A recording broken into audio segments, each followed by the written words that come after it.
Hello and welcome everyone to Scientists in Action, Mighty Mutations, and Dazzling DNA. I'm your host, Kate, from the Denver Museum of Nature and Science, where we are filming today live from a lab that we don't get to visit very often. You might have seen it from outside if you visit us on site in our Expedition Health, but today we're inside the lab and we have a really cool scientist I can't wait to introduce you to. Before I introduce our scientist, however, I have a couple housekeeping items I want to take care of. First and foremost, if you're on camera, I'm going to ask that you have your mics muted and your cameras turned off until we're ready for your Q&A in about 15 or so minutes. If you are not going to be on camera and you have questions, I love it. We have an open chat. So you can be adding those questions to the chat throughout the program and we'll make sure our scientist gets them. On that note, Dr. Bridget Chalifour, could you maybe tell us a little bit about yourself, as well as why you're wearing a lab coat and what happens in this incredible space behind the scenes at the museum? Take it away. Sure. Hi, everyone. I'm Bridget. I am the genomics scientist at the Denver Museum of Nature and Science. And so I work in this space, and this is our genomics lab. This is it's a multi-user functioning lab. So of course, we all wear our proper lab gear, like lab coats and gloves for best practice. And so what we do in this lab is essentially we study DNA, and we study it in lots of different kinds of things. We study it in people, in animals, in microbes, which are tiny living organisms, and we can answer a lot of research questions with DNA. So we can look at how different species are related to each other. We can look at the presence of certain diseases, and we can also look at things called microbiomes. And microbiomes are just collections of microbes that live on or around us. And so since we're studying DNA, I want to throw it back to you all with our first poll question, testing what you know about DNA. Yes, we want you to tell us, if you unraveled all the DNA in just one of your cells, how long would it be? 1 inch, 6 inches, 1 foot, or 6 feet?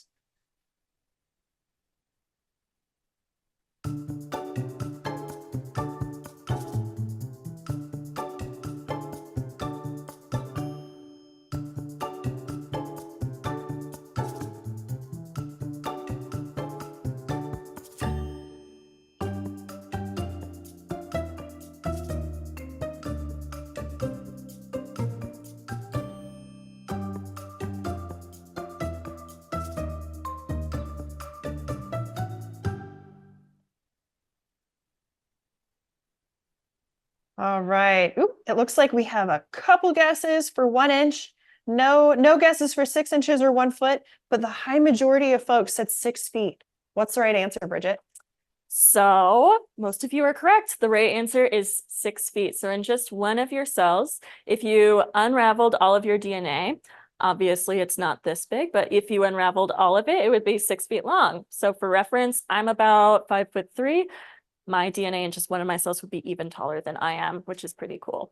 So let's talk about what DNA actually is. Well, we can think of all of your DNA, which is also what we call your genome. That is kind of the whole recipe and the whole set of instructions of what makes you, you. And so if we're thinking of DNA and your genome like a recipe, all of the ingredients are the different components of DNA. And so we call these different ingredients nucleotide bases, or base pairs they're often called. So if we look at DNA, and this is a kind of a big version of DNA here, something that you might notice is it looks like a ladder. It looks like a twisted ladder, and the rungs are these different colored chemicals, basically. You also might notice that certain colors only match up with certain other colors. So green always goes with blue, and yellow always goes with red. So these represent the different 4 nucleotides that are in DNA. We call these A, C, G, and T.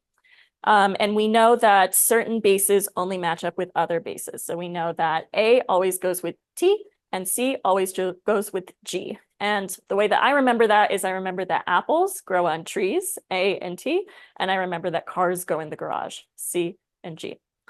And we can actually kind of replicate what we do in the lab here, which is our first step is always extracting DNA from whatever organism we're looking at. And you can do this at home too. This is a fun experiment we can do with strawberries. Strawberries and plants have a lot of DNA. So we can take something like a strawberry, we can add it to a Ziploc bag here. We just add a little bit of salt, just a little bit of regular table salt, a little bit of just regular dish soap. And then I also add meat tenderizer. You can get this at the grocery store too. Just a pinch. We can seal up our bag and then we can start to crush this strawberry. I'm just going to crush it on the table just to be kind of neat. So this is similar to what we do in the lab. When we are trying to take DNA out of something, we first have to release all of that DNA, all of that 6 feet that we were talking about from the inside of the cells. And so when I'm crushing up the strawberries like this is what I'm doing. And the salt and the soap and the meat tenderizer also help to crush up those cells, release all of that good genetic content so that we can isolate it and basically separate it out from the rest of the strawberry. And so the fancy word for what I'm doing and breaking everything apart is just called lysing.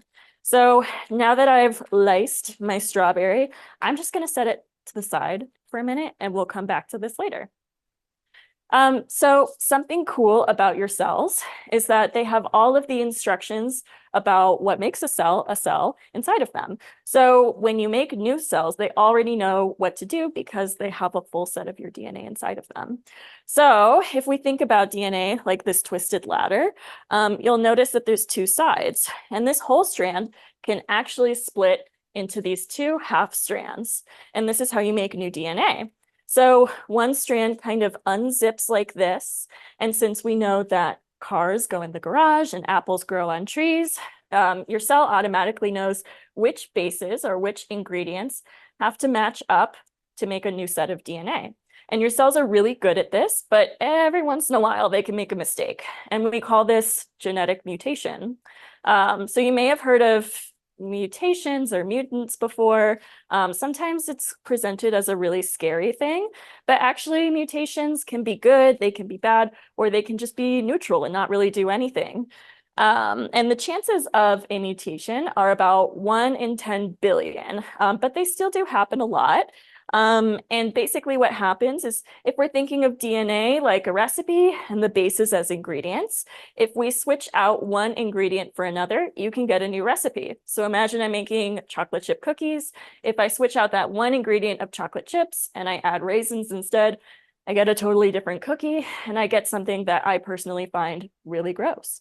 So let's go to the next poll and let's see what you know about mutations. We would like you to guess which of these is an example of a genetic mutation. Broken bones, the ability to drink milk and eat cheese without discomfort, having scars, or maybe viruses.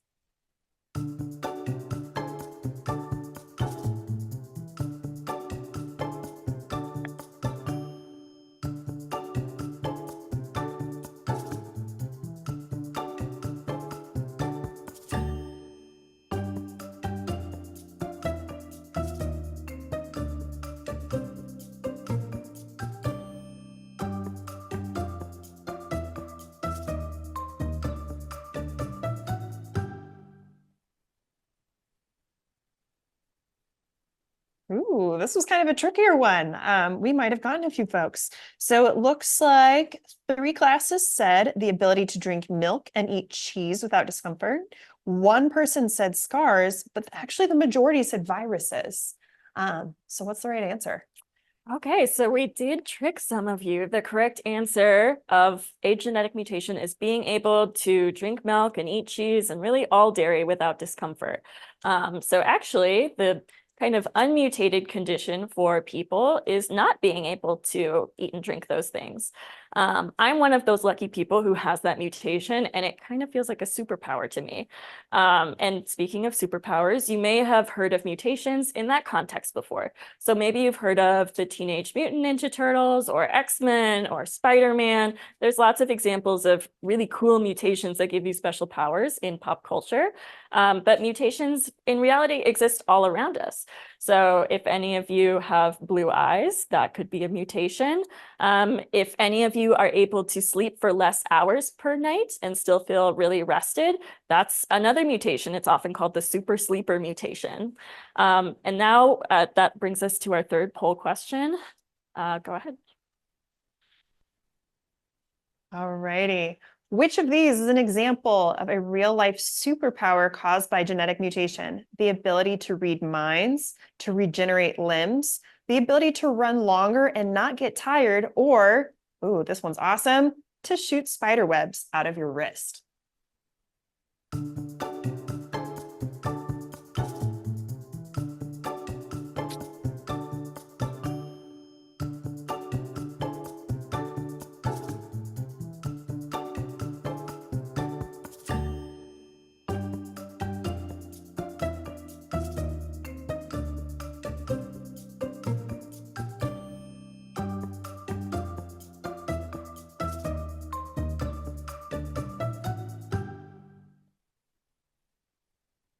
All right, everyone got this one right. They said to run longer and not get tired. That is the correct answer, isn't it? That is the correct answer. I guess the other ones are a little far-fetched, but I think that that is a really cool genetic mutation. So that's something that allows certain people to basically have a higher endurance. So those people who have that mutation, they might make better marathon runners, for example.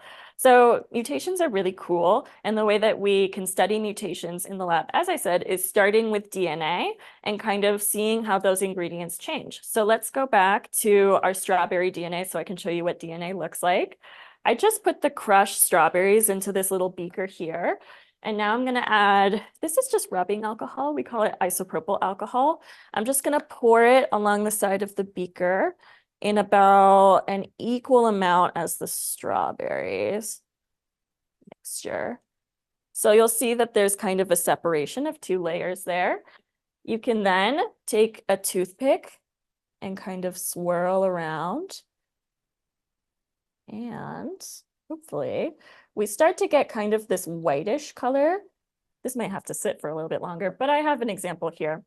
You get kind of this gloopy, whitish stuff that rises to the top here. And this is the strawberry DNA. Wow. So it's really cool that we can see it with just our naked eye like that. Obviously, this DNA is still mixed with some other stuff, parts of the strawberry. So when we do this in lab, our DNA ends up looking something like this. So it's a really tiny amount of liquid, and this is super, super purified DNA. So we actually can't see it with our naked eye. It just looks like water, at least to me. And so because we're using such purified DNA, we have different tools that we use in the lab. So we use things like pipettes, which allow us to pipette really small amounts of liquids and reagents and do lots of cool experiments to get our DNA out. So once we have this DNA, we can use it for lots of different purposes in the museum. It depends what questions we're asking. So we can see the differences between species. If we get a specimen in, we can tell what species it is. We can also look at change through time since we're a museum, and we can see how different organisms can adapt and maybe use those good mutations to their benefit.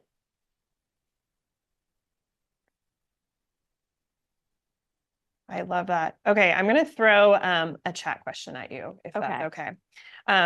And I love that this came up because we actually talked about it yesterday. If you have heterochromia, two colors for your eyes, so for example, one blue eye and one hazel eye, is that two mutations? That is such a good question.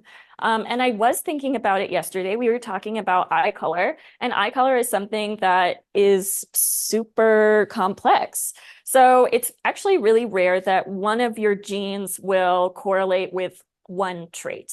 So you just have a certain mutation or a certain variation in your gene, and that causes you to look differently. That's actually pretty rare with us. A lot of the times it's a lot of different genes working together, and that's usually what happens with eye color.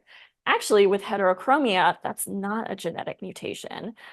So that is due to things that happen when you are already developing and you already have your DNA assigned to you. That's something that can happen, and it changes basically the amount of melanin in your eyes, but it's not down to your DNA. It's not a genetic mutation.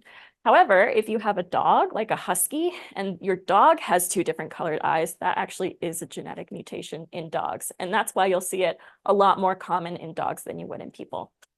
That's really interesting. Yeah. And it goes to show that if it's not a genetic mutation, it sounds like maybe you can't pass that on to children, right? Yeah, well, it depends with genetic mutations. It depends which cells that they happen in. So actually, if it's a mutation that happens in any of your cells that's not a reproductive cell, it can't get passed on. So an example of that is if you get freckles in the sun, that is an example of a genetic mutation that would not get passed down to children because that's just due to your own DNA on your skin changing. It would have to be passed down to a reproductive cell for that mutation to move on to offspring.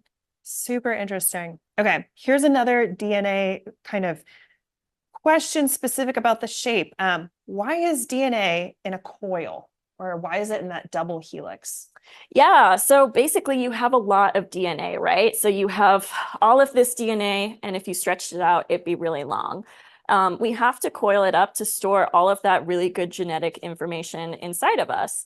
And another way that we maximize space inside of our cells is that even that strand of DNA then gets wound even tighter, and it gets wound into things called chromosomes, which maybe you've heard of before. So people have typically 46 chromosomes, and that's just the amount that it takes to get all of your DNA packaged up nice and tight in your nucleus, which is kind of the control center of your cell.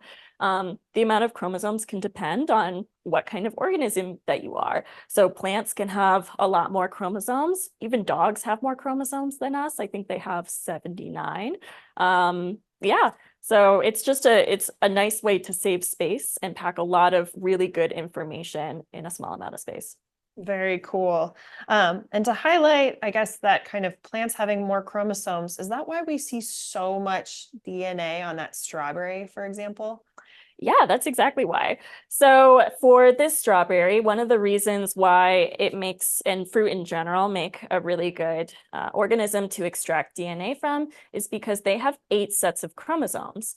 So humans are diploid, and that means that we have 2 sets of chromosomes. We have 2 sets of 23 chromosomes, but for strawberries, they have 8 sets of them. So they are called octoploid.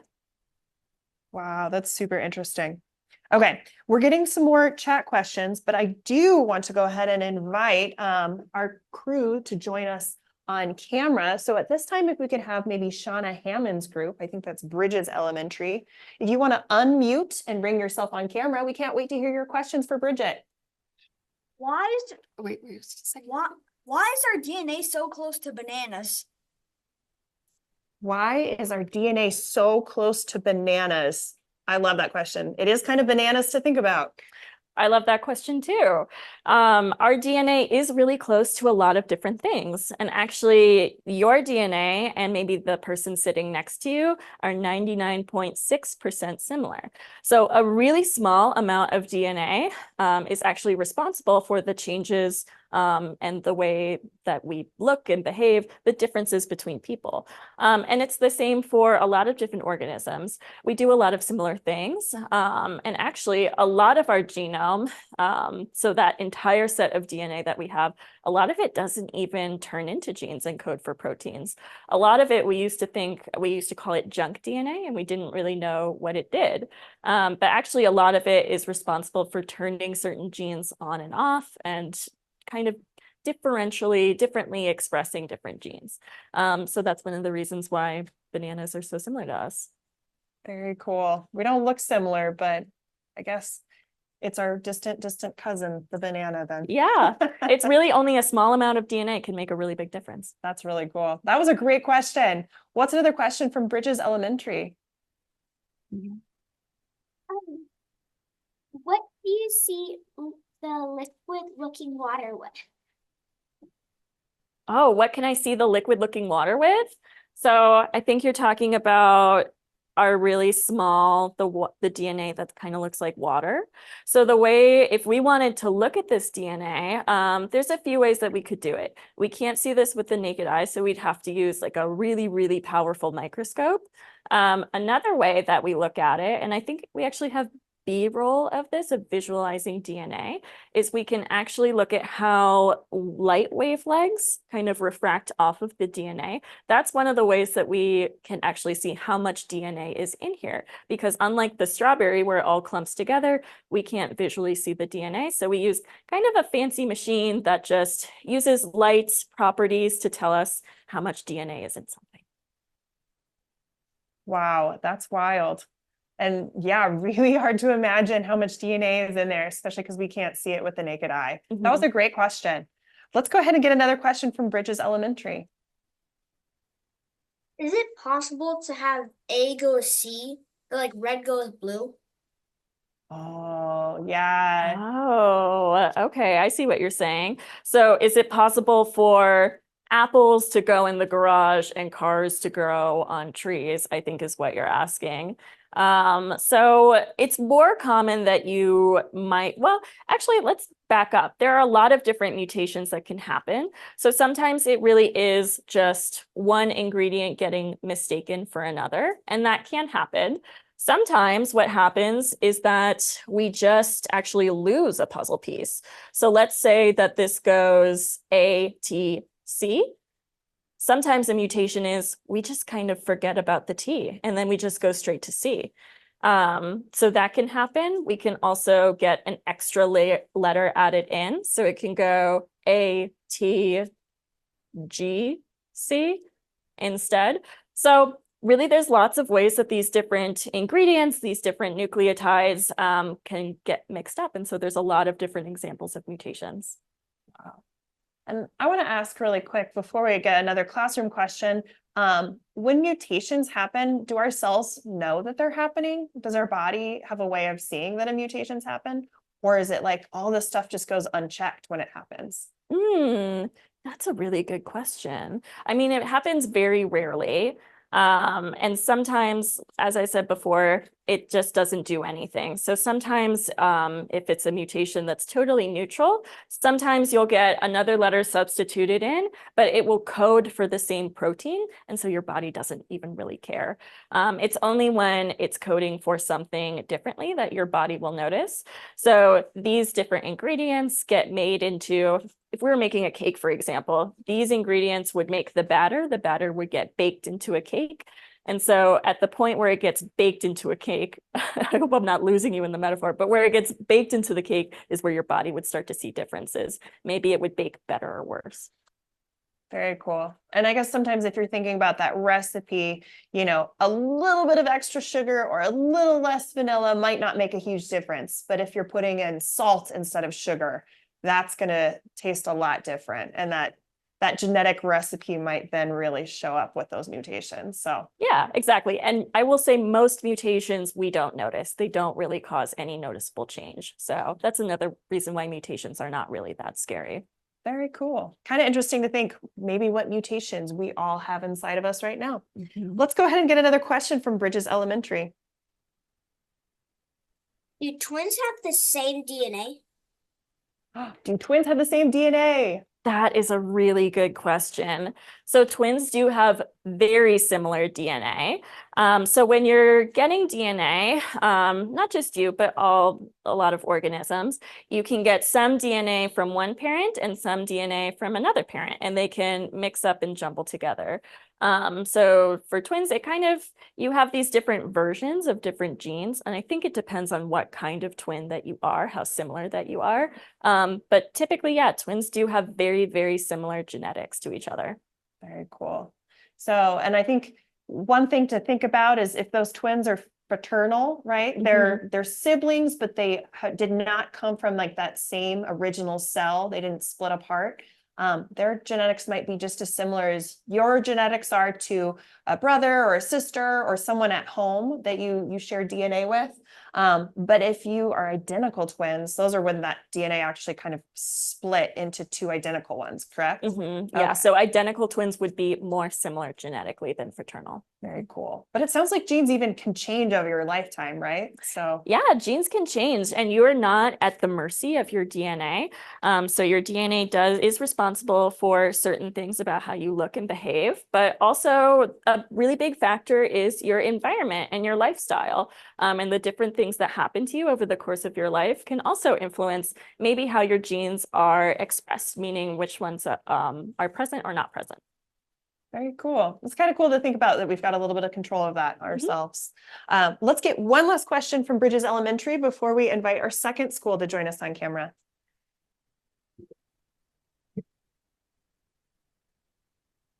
Do all the cells in your body have the same DNA?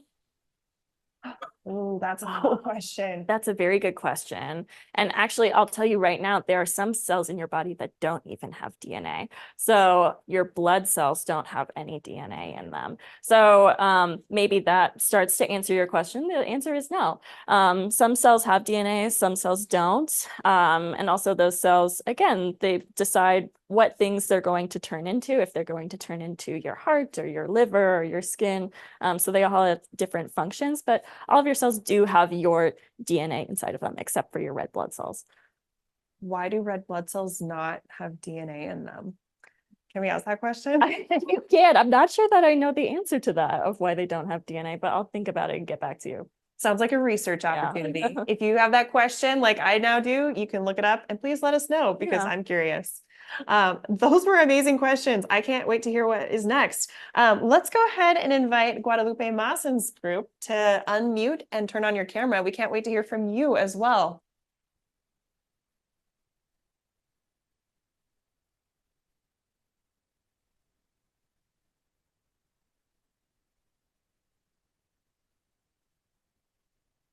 Hi, what questions do you have for us today?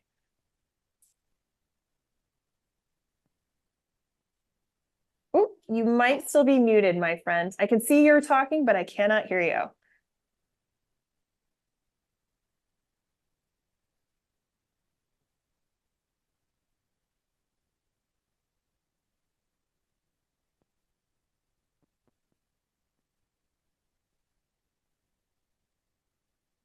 Oh no, I think the audio might not be working for our friends. Riley, are you hearing them in studio? No. Oh no. In the meantime, we can go ahead and throw a couple chat questions and then see if we can't get that audio to work. So I'm going to throw you a chat question really quick, Bridget. It is, how much DNA do you study in a year? And how long are you here for work? Okay, those are two very good questions. So in a year, it depends on what kind of projects that we're doing. So one of the cool things about working in this lab is that I get to work with all of our different curators who are at the museum. And so all of the curators have different research interests depending on what they study. So some of them study birds, some study mammals, some study insects. So it depends on if they have certain DNA questions that they want to answer. They'll often bring their research into this lab, and we can help them answer those questions. In terms of like an actual amount, if we're thinking about these tubes of DNA here, which is a really small amount, I mean, we're creating thousands of these tubes per year. So it is a very small amount, but it does add up to doing a lot of cool science. And actually, just from this DNA here, which doesn't look like a whole lot, I can run hundreds of different experiments on this. So I can look at lots of different cool things with this DNA lots of different times. So I only have to extract it once, and then I can use it for lots of different purposes. And then the other question was, how long am I here for work, I think? So it, again, depends on if we have what projects that we have happening. Typically, we're just in the lab a normal work day, just like anybody else in the museum. So it could be anywhere from like 8 to 5 p.m. When we're doing lab work, there is a lot of waiting. So it's not like I'm always at a lab bench and I'm always standing and working all of the time. A lot of the time, like we saw with the strawberries, we have to wait for things to kind of process or cool or heat up or rest. So we do have time to eat lunch and things like that. That's a good question. Do you eat lunch in the lab? no, we never eat lunch in the lab. There's no food or drink allowed in the lab. It was a trick and you passed. Good job. Good safety measures. We don't eat in labs. That's true. Okay, I have another couple questions, and it sounds like our on-camera school is going to go ahead and just put their questions in the chat because the audio isn't working. But we do have some more that I will grab from other schools. What is the fruit? And I'm actually going to open this up and just say, what is the plant with the highest number of chromosomes? That's the most. Yeah, that's a really great question. So that's something that I didn't know and I looked up before doing this. So remember how we called all of your DNA the genome. So we're called the genomics lab. We study genomes in here.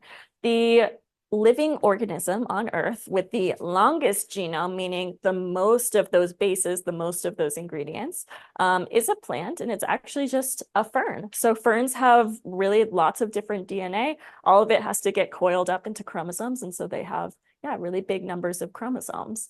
And a lot of plants do. Yeah, they're really complicated. I love that. That is so interesting. So next time you see a fern, maybe at home or outside, you can kind of think, I see you. I know how much DNA you have, and it's a lot. There's a lot going on in there. That's very cool. Ferns are awesome. Okay, here's like a totally different kind of question, but I'm really excited about this one. How do scientists clone DNA? Oh, that's a very interesting question. So when we're cloning DNA, basically what we want to do is take out that, it starts with the same process that we've been showing. So basically you'd have to take out the DNA and you'd have to look at that entire sequence of it. So that whole genome, everything that makes that organism, that puppy, that puppy. So basically what cloning is it's like a photocopier for that. So you'd have to take the entire set of DNA out, you'd have to put it into something else and then grow it from scratch. But as I said before, DNA only plays so much of a role in what makes you you. So even if we cloned you, your clone would not be exactly the same as you. You are representative of not just your DNA and your genetics, but all of the things that have happened to you in life. So you actually probably wouldn't even look identical. Really interesting. Very cool. And again, it goes to show that, you know, genetics do some work, but also the environment has a lot of effect on us too.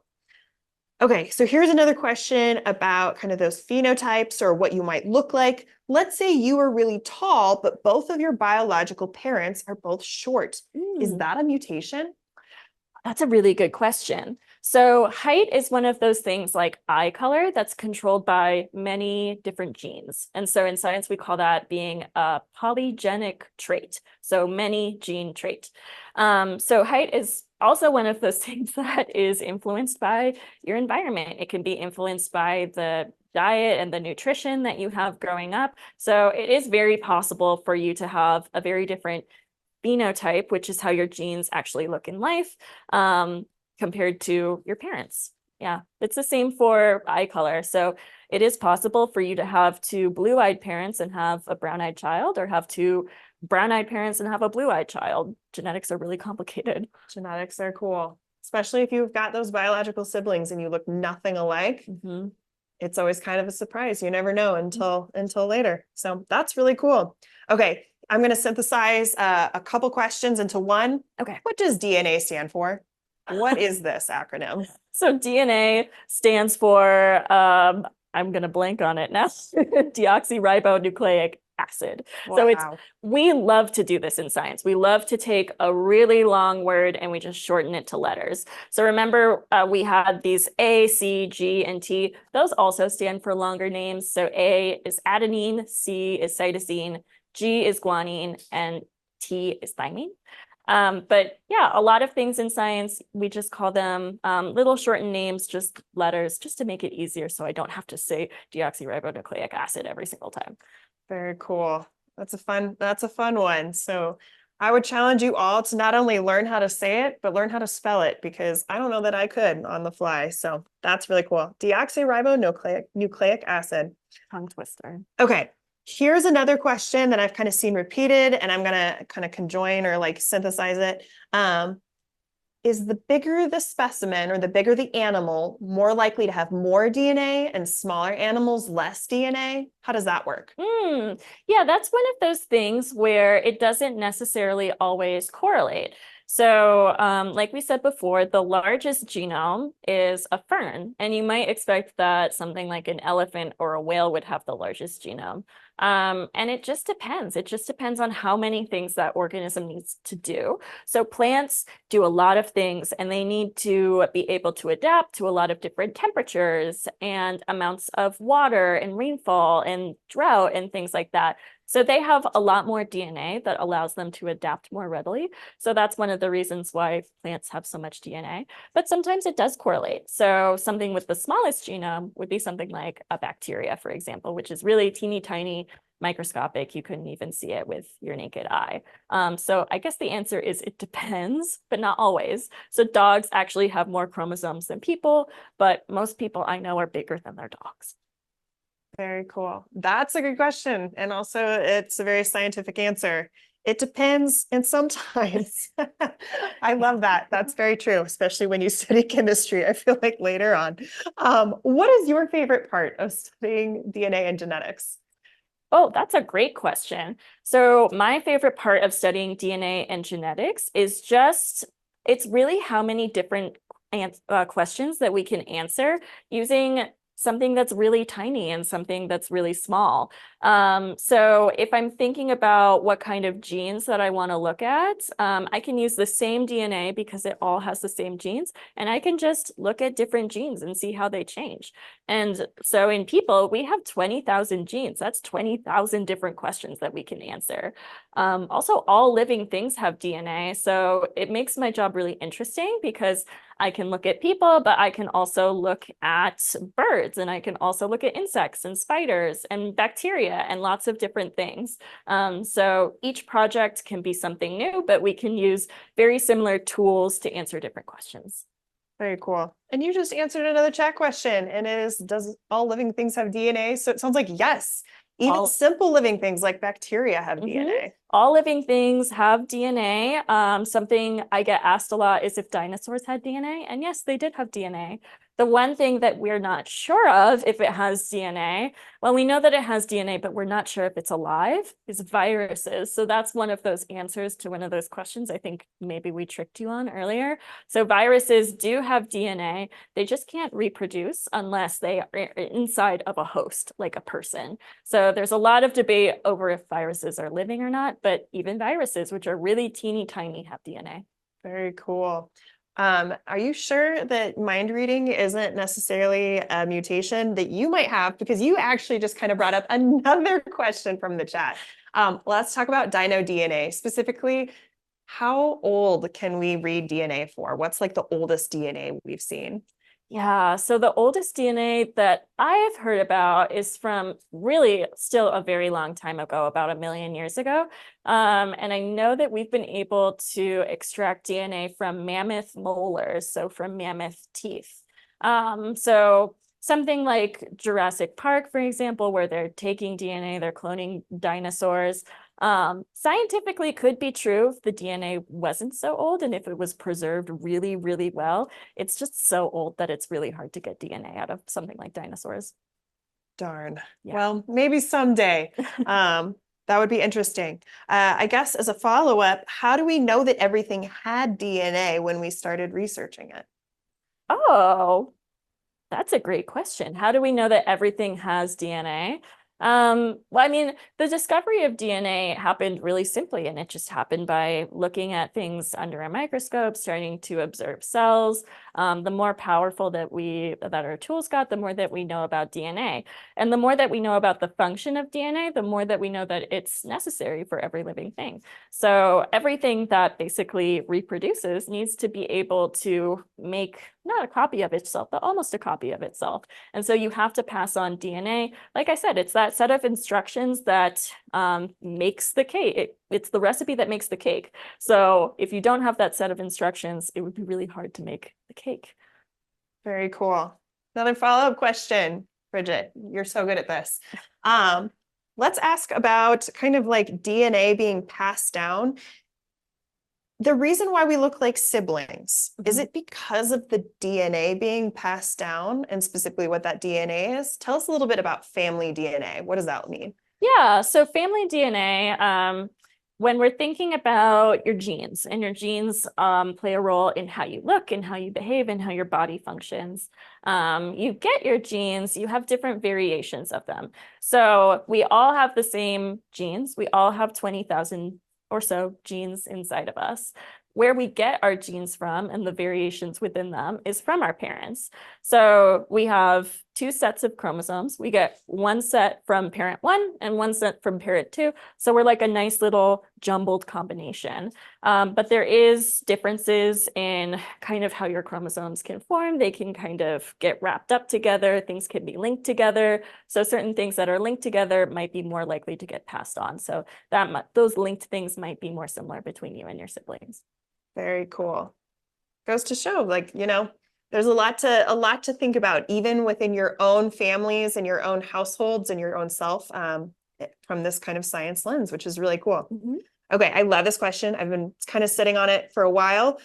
When you eat something with DNA, does that DNA mix with your own? Oh, that's a great question.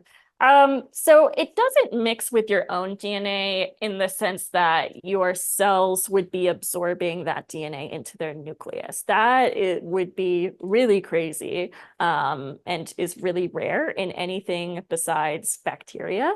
But if I was to take a sample of your gut and maybe try to isolate that DNA and sequence it, meaning that I just figure out what those letters are and I put them together and I can see what you were eating. That is something that I could do. So we can, your DNA is inside of your body, but it doesn't mix into your cells, if that makes sense. Very cool. And a follow-up question. I heard that we have more DNA that doesn't belong to us in our body than our own. What's that about? Yeah, so that's something really interesting. Most of the cells that are on or inside of your body are not human cells. So for every one human cell, the ratio is you have about 1.3, so like 1 1/3 cells that are not human, and they could belong to things like your microbiome, these different bacteria and fungi and different little microscopic organisms that live on and inside of you. So actually our cells are outnumbered and we're mostly not human in terms of the actual number of our cells. And so since those cells are outnumbered, the amount of DNA inside of them is also really big. Very cool. And also wild to think about that we have a lot of bacteria and DNA that is not even ours. Probably from the environment, I'm assuming. You can get it from lots of different ways. So there's really lots of very beneficial, good microbes that you can get. If you go outside and you enjoy playing in a playground or in a park, or you go to a petting zoo, you're picking up lots of different really good microbes from those sources. Another big source is what you eat. So all of your food can kind of influence your microbiome too. Very cool. Okay, I'm going to ask you two last questions. Okay. One is kind of a fun one, and one is more specific to you as a Okay. scientist. The first one is, can you combine DNA from different animals to make a new animal? Oh, that's a really good question. So I'm not sure that you could combine the DNA, but one thing that you could do is you could kind of edit the existing DNA. And if you wanted to make something look more like something else, if you knew exactly which pieces of DNA that you wanted to change and how to change them, that is something that you could do. But also animals do this all the time. They gain mutations and then they change so much that they can turn into a whole new species. And that's something that we study at the museum. Very cool. I love this. Okay, last question, because we are out of time. Can you tell us a little bit, why did you become a scientist? And, maybe in turn, how can you turn that into maybe words of wisdom or encouragement for students who also want to be genetic scientists? or just scientists in general? Yeah. So I became a scientist because first and foremost, I just grew up and I loved nature and I loved animals and I wanted to figure out how I could understand them better and also support their conservation. And so one of the ways that we figured out how to do that is with DNA. And by studying them, we can learn kind of those good mutations, what helps animals adapt better to their environments, how they've changed, and maybe how we can support endangered species in the future. That's another great use of DNA. But yeah, I would just reiterate that DNA is really flexible. The skills that you maybe learn in your chemistry class or your biology lab, those are all really important in us studying DNA. So since DNA is in any living thing, pretty much any living thing that you're interested in, you could study its DNA and answer some really cool questions. I love that. This has been so cool. I want to commend all of you as well. I've been watching the chat questions pour in. And Bridget, I think these are some of the best questions we've ever had. And there's so many that we did not get to answer, which breaks my heart, but also makes me so excited because it tells me you are so curious and you're thinking like scientists. And I encourage you to maybe go home or with your class today, look up some of these answers because maybe they haven't even been answered yet, and you could become the scientist that answers them. Thank you, everyone who helped make this program happen. We've got Kim, we have Riley, who y'all can't see. They're behind the camera and in the studio, making the tech magic happen. Thank you for the questions. Anyone who's watching today's program, thank you, Bridget. This is so cool. We got to see some DNA separating out from strawberries. This was really sweet. Also, maybe not tasty, but this has been really, really, really fun. If you enjoyed today's program, I hope you will come back next month. In December, we have one last broadcast of 2024. We will be talking about bizarre beasts and dinosaurs from Madagascar. It's going to be a lot of fun. There's some really cool fossils we're going to check out. So take care, everyone. This has been really good, and we'll see you next time.